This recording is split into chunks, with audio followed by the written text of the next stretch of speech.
সুপ্রিয় দর্শক, আসসালামু আলাইকুম। যে যেখান থেকে দেখছেন জনবার্তা ইউটিউব চ্যানেলের পক্ষ থেকে স্বাগতম। আজকের আমার দেশ পত্রিকার টপ নিউজ। ২৬ মার্চ ঘিরে প্রত্যাবর্তনের ছক নিষিদ্ধ আওয়ামী লীগের। আগামী স্বাধীনতা দিবসকে কেন্দ্র করে দেশের রাজনৈতিক অঙ্গনে নতুন করে উত্তেজনা সৃষ্টি হতে পারে এমন আভাস মিলছে বিভিন্ন সূত্রে। ২০২৪ সালে ছাত্র জনতার গণ অভ্যুত্থানের পর ক্ষমতাচ্যুত ও বর্তমানে কার্যক্রম নিষিদ্ধ বাংলাদেশ আওয়ামী লীগ দিনটিকে ঘিরে সাংগঠনিক উপস্থিতি জানান দেওয়ার পরিকল্পনা করছে বলে সংশ্লিষ্ট সূত্রে জানা গেছে। যদিও আইনশৃঙ্খলা রক্ষাকারী বাহিনী স্পষ্ট করে জানিয়েছে, নিষিদ্ধ ঘোষিত কোনো দলের প্রকাশ্যে কার্যক্রম পরিচালনার সুযোগ নেই। জানা গেছে, আওয়ামী লীগ স্বাধীনতা দিবসের আবেগ ও জাতীয় চেতনাকে ঢাল হিসাবে ব্যবহার করে রাজনীতিতে ফেরার সুদূরপ্রসারী ও বিতর্কিত পরিকল্পনা হাতে নিয়েছে।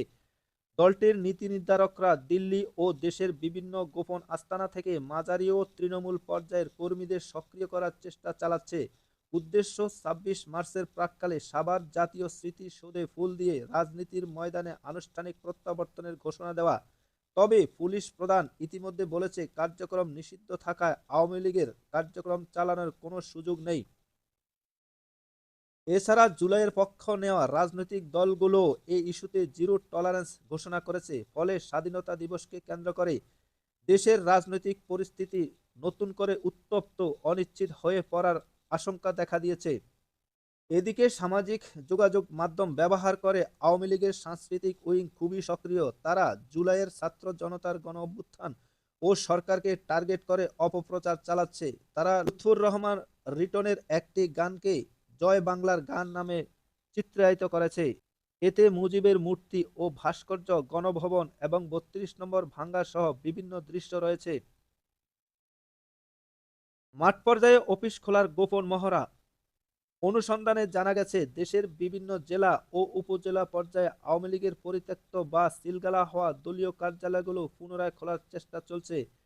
এ পর্যায়ে এ পর্যন্ত দেশের অন্তত ৩৯টি স্থানে প্রতীকীভাবে কার্যালয় খুলে নিজেদের অস্তিত্ব জানান দেওয়ার চেষ্টা করেছে তারা। সামাজিক যোগাযোগ মাধ্যমে ছড়িয়ে পড়া বিভিন্ন ভিডিওতে দেখা গেছে, রাজশাহী, যশোর, পটুয়াখালী, কক্সবাজার, গাইবান্ধা সহ অন্তত ১৫ জেলায় জটিকা মিছিল ও কার্যালয়ের সামনে পতাকা উত্তোলনের চেষ্টা হয়েছে। কয়েকদিন আগে খুব ভোরে রাজধানীর ধানমন্ডিতে দলীয় কার্যালয়ে ভাঙা গেটের সামনে দলীয় মহিলা লীগের কয়েকজন সদস্য হাতে লেখা একটি ফেস্টুন ধরে ভিডিও করে সামাজিক যোগাযোগ মাধ্যমে আপলোড করেন। ৬-৭ জন নারী স্বল্প সময়ের জন্য সেখানে অবস্থান করে শেখ হাসিনা ও শেখ মুজিবের নামে স্লোগান দিয়ে দ্রুত সটকে পড়ে। এর আগে গুলিস্তানে দলের পরিত্যক্ত কেন্দ্রীয় কার্যালয়ের সামনে চুপিসারে কয়েক ব্যক্তি একটি পতাকা টাঙিয়ে দেন। পরে অবশ্য ওই পতাকা সেখানে আর দেখা যায়নি। এছাড়া দেশের বিভিন্ন স্থানে আওয়ামী লীগের কার্যালয় খোলা হলেও প্রায় সব জায়গাতেই বিক্ষুব্ধ ছাত্র জনতার ক্ষোভের মুখে আবার বন্ধ হয়ে যায়।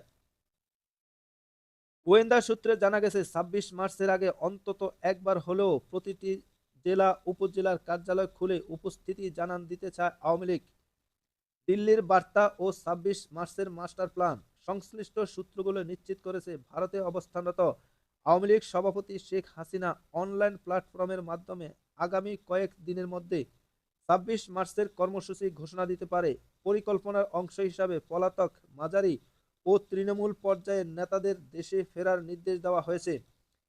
তাদের কৌশল হলো দেশে ফিরে আত্মসমর্পণ বা গ্রেপ্তার হওয়া, এরপর জেলখানাকে কেন্দ্র করে নেতাকর্মীদের আবেগ জাগিয়ে তোলা এবং আদালতের বারান্দায় হাজির হওয়ার সময় গণমাধ্যমের একাংশকে ব্যবহার করে একটি মজলুম ইমেজ তৈরি করা। এছাড়া জেলে থাকা নেতাকর্মীদের ঘিরে নিজ বলয়ে নেতাকর্মীদের উজ্জীবিত করা এবং পরিবারের সদস্যরা নিয়মিত জেলখানা গিয়ে দেখা করার মাধ্যমে দলীয় যোগাযোগ বাড়ানো। আদালতে বিচার চলাকালীন পরিবেশ এবং আদালত থেকে কারাগারে আনা নেয়ার পথে তৈরি হওয়া নানামুখী আবেগকে কাজে লাগিয়ে কিছু পত্রিকা ও টিভি চ্যানেল আবেগধর্মী রিপোর্ট প্রকাশ করা ইত্যাদি। গোয়েন্দা সূত্রগুলো বলছে, ২৬ মার্চকে বেছে নেওয়ার পেছনে উদ্দেশ্য হলো সাধারণ মানুষের উপস্থিতি পাওয়া। তবে গণহত্যার দায়ে অভিযুক্ত এবং নিবন্ধন বাতিল হওয়া একটি দলের এমন তৎপরতাকে আইনিভাবে অপরাধ হিসাবে দেখা হচ্ছে। সাদ্দাম ইস্যু ও মিডিয়া ট্রায়ালের ভয়ঙ্কর কৌশল। সম্প্রতি বাগেরহাটের ছাত্রলীগ নেতা সাদ্দামের ঘটনাটি গোয়েন্দা সংস্থাগুলো বিশেষ নজরে এসেছে। বাগেরহাটের একটি উপজেলার ছাত্রলীগ সভাপতি সাদ্দামের স্ত্রী ও সন্তানের মৃত্যুকে ঘিরে তৈরি করা কয়েকটি গণমাধ্যমে পরিকল্পিতভাবে বয়ানের বিষয়ে সূত্রগুলো বলছে, সে সময় মূল ধারার বেশ কয়েকটি গণমাধ্যম এ বিষয়ে মজলুম ইমেজকে ব্যবহার করে সংবাদটি প্রচার করে। তার উপর সামাজিক যোগাযোগ মাধ্যমেও প্রচারণা ছিল। অথচ ওই সাদ্দাম তার নিজ এলাকায় ত্রাস হিসাবে পরিচিত ছিল। সব মিলিয়ে এমন পরিস্থিতি তৈরি করা হয় যাতে এক পর্যায়ে ওই ওই উগ্র ছাত্রলীগ নেতা ও একাধিক মামলার আসামি সাদ্দাম জামিন পেয়ে যান। অথচ কারা কর্তৃপক্ষ সে সময় জানিয়েছিল উগ্রতার কারণে কারাগারেও সাদ্দামকে আলাদা স্থানে রাখা হয়েছিল। নিরাপত্তা সূত্রগুলো বলছে, ওই সাদ্দামকে ঘিরে গণমাধ্যমের একটি অংশ যেভাবে অন্তর্বর্তী সরকারের বিরুদ্ধে উঠে পড়ে লেগেছিল, তাতে এক পর্যায়ে সরকার আনুষ্ঠানিকভাবে বিবৃতি দিতে বাধ্য হয়। এতে বলা হয়, কারাবন্দী ছাত্রলীগ নেতা সাদ্দামের পক্ষ থেকে ফেরলের আবেদন না করায় তাকে সাময়িক সময়ের জন্য মুক্তি দেওয়া যায়নি, বরং সরকারের পক্ষ থেকে মানবিক বিবেচনায় কারাগারে লাশ নেওয়া হয় সাদ্দামকে দেখানোর জন্য। আইনানুগভাবে তৎকালীন সরকারের কোনো ত্রুটি না থাকলেও গণমাধ্যমের একটি অংশ এবং সামাজিক যোগাযোগ মাধ্যমে বিভিন্ন প্রচার ও অপপ্রচার কারণে সরকারের কিছুটা বিব্রত পরিস্থিতি তৈরি হয়। বিদেশি লবিং ও কূটনৈতিক তৎপরতা। এদিকে রাজনীতির মাঠের পাশাপাশি আন্তর্জাতিক অঙ্গনেও দৌড়ঝাঁপ শুরু করেছে আওয়ামী লীগের আত্মগোপনে থাকা হাই প্রোফাইল নেতারা। সাবেক স্পিকার শিরীন শারমিন চৌধুরী ও সাবেক মন্ত্রী সাবের হোসেন চৌধুরী ভারত ও রাশিয়ার মতো দলের বন্ধুপ্রতিম দেশগুলোর কূটনীতিকদের সঙ্গে যোগাযোগ রাখছে বলে জানা গেছে। তাদের মূল বয়ান হলো, একটি গণতান্ত্রিক রাষ্ট্রে রাজনৈতিক দলের কার্যক্রম নিষিদ্ধ করা গণতান্ত্রিক মূল্যবোধের পরিপন্থী। যা বলছে পুলিশ ও বিএনপি। আওয়ামী লীগের এ তৎপরতা নিয়ে সদ্য বিদায়ী পুলিশ মহাপরিদর্শক আইজিপি বাহারুল আলম স্পষ্ট ভাষায় বলেছেন, নিষিদ্ধ রাজনৈতিক দলের কার্যক্রম বা কর্মসূচি চালানোর কোনো সুযোগ নেই। অন্যদিকে বিএনপি মহাসচিব ও বর্তমান সরকারের প্রভাবশালী মন্ত্রী মির্জা ফখরুল ইসলাম আলমগীর জানিয়েছে, আওয়ামী লীগ ইস্যুটি সম্পূর্ণ আইনের আওতায় দেখা হচ্ছে।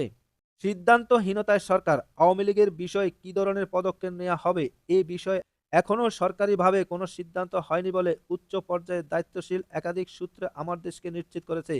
উচ্চ পর্যায়ের একাধিক সূত্র আওয়ামী লীগের এ গোপন পরিকল্পনার কথা একাধিক নিরাপত্তা সংস্থা সরকারের উচ্চ পর্যায়ে জানিয়েছে। সরকার এখনও চূড়ান্ত কৌশল নির্ধারণ করেনি। পরিস্থিতি পর্যবেক্ষণ করে সিদ্ধান্ত নেওয়া হতে পারে বলে জানা গেছে।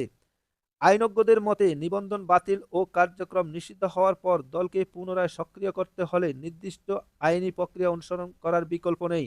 আদালতের রায় বা সরকারের আনুষ্ঠানিক সিদ্ধান্ত ছাড়া মাঠ পর্যায়ে কার্যক্রম চালানো ঝুঁকিপূর্ণ।